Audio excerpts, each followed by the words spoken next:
Principle 7, move from CEO to chairperson. If you've done principles 1 through 6 right, you've prepared yourself to build a business asset that can generate passive income for you and your family so you can actually become more strategic and less operational. You can replace yourself with succession in your business, and you can finally rise above the trees and see what's going on in the distance. We're told all the time as entrepreneurs, work on your business, not in your business. Well, it's a lot easier said than done when you're in the trenches, really digging in the dirt, trying to get your business to success. But as I talked about earlier in our journey, when you're trying to go from a lifestyle to a high performance business, this area is full of cliffs, full of pitfalls, full of dangerous areas. We call that the messy middle. It's where you experience the growth paradox. And if you don't apply the 7 principles to your business, you'll get stuck in here and potentially face a business mortality event like I did. It's really, really important. If you want to build and mature your business assets so it can actually become an asset for you that creates passive income and wealth and freedom for you and your family, this is the way to do it. Principle 1, you have to protect and grow your equity. You must protect it at all costs, at all times. Never give it away loosely. Protect it. There are ways to bring people into your business and motivate them and incent them through phantom equity programs without having to make them be a partner of your business.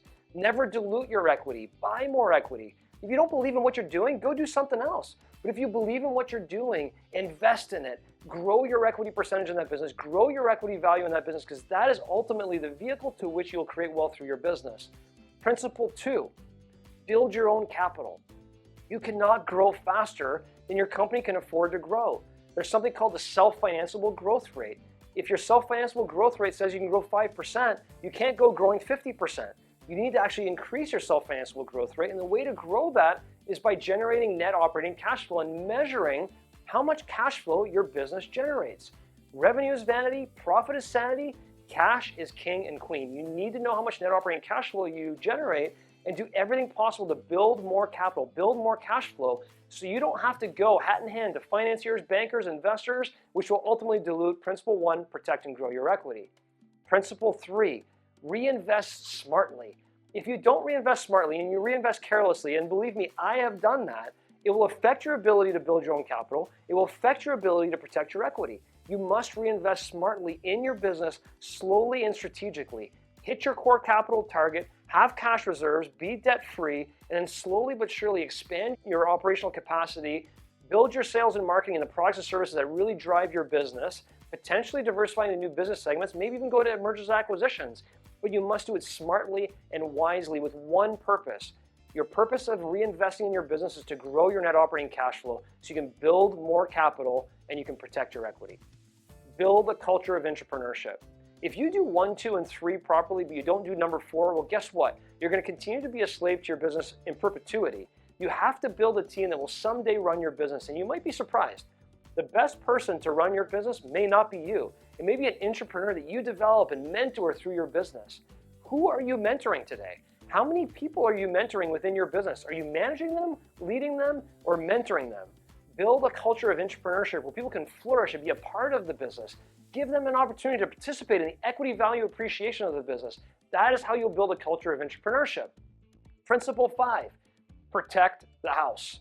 If you're not protecting the house, no one is. You must protect your business at all costs. You must do vulnerability assessments.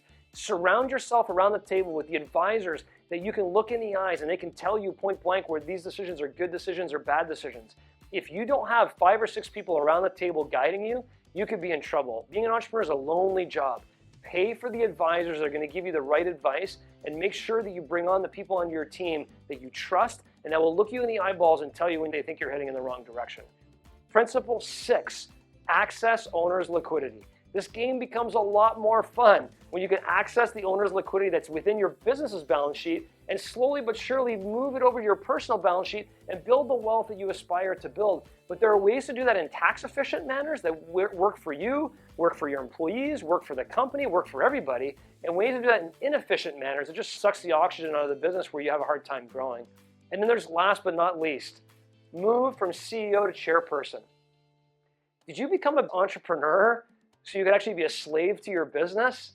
No, you became an entrepreneur so you create wealth and freedom through having this business asset. Well, go build this business asset. And just like Rich Dad Poor Dad said, don't just build one business asset, create a passive income from this business asset because it can run without you, and go diversify your time in other areas. And even if you don't want to start other businesses, if you have a business that's generating for you, you can actually go spend more time with your family, invest in social causes, do other things that are important to you that fit in your True North life plan, which is a great place to end. What is your True North life plan?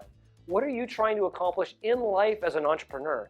And unless that's to work 80 hours a week, totally stressed out, freaking out, you may lose your business someday down the cliff, you're not going to be able to build the business of your dreams that fits your True North life plan.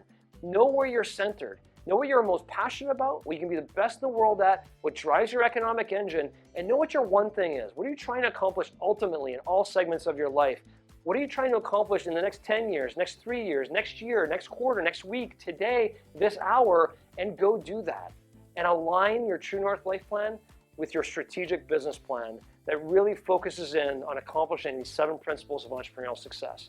It's time to take control of your business and your life and build the business of your dreams without falling off the cliff. It's time to kick some ass.